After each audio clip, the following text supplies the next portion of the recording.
Hi friends, welcome to Ramzan series day 4 అండి. First నేను నమాజ్ చదివి కొద్దిగా రెస్ట్ తీసుకున్నానండి. తర్వాత నేను కుకింగ్ స్టార్ట్ చేస్తున్నా.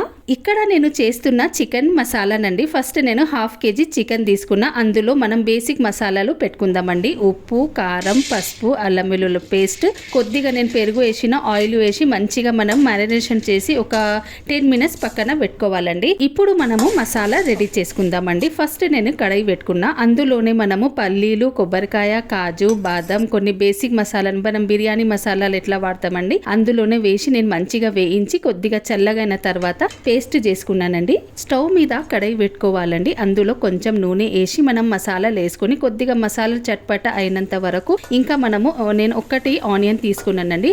అది వేసి మంచిగా గోల్డెన్ కలర్ రావాలి అంతవరకు మంచిగా వేయించాలి. తర్వాత కొద్దిగా అల్లం వెల్లుల్లి పేస్ట్, పసుపు వేసి మంచిగా మిక్స్ చేయాలండి. నేను కొన్ని కలియాపాకలు, పచ్చిమిర్చి వేసి కూడా ఇక్కడ వేయించాను. తర్వాత మనం మిక్స్ చేసిన మసాలా చికెన్ కూడా వేసుకోవాలండి. వేసి మంచిగా కలుపుకోవాలి. అందులోనే ఉప్పు, కారం వేసుకొని కొద్దిగా నేను ఇక్కడ పెరుగు కూడా వేసినానండి. వేసి మంచిగా మిక్స్ చేయాలి. ఇప్పుడు మనము పేస్ట్ చేసాం కదండి, అది కూడా వేసుకోవాలండి. వేసి మంచిగా కలుపుకోవాలి. ఒక 10 minutes మీడియం మంటపై పెట్టుకోవాలండి. మన చికెన్ మసాలా రెడీ అండి. అల్హమ్దులిల్లా, నా 4th రోజా కూడా కంప్లీట్ అయింది. Okay, bye bye.